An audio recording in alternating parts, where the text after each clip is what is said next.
mbokk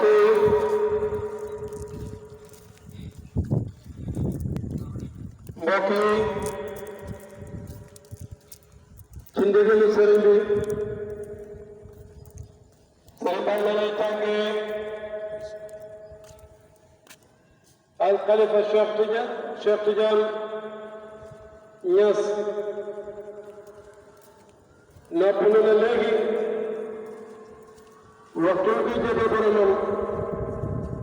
dina leen ko yëgal mbokk yi sëriñ baa ngi lay tàggee al xalifa Papa Cheikh Tidiane Niass noppalu na léegi waxtu yu ko jege boromam dana leen ko yëgal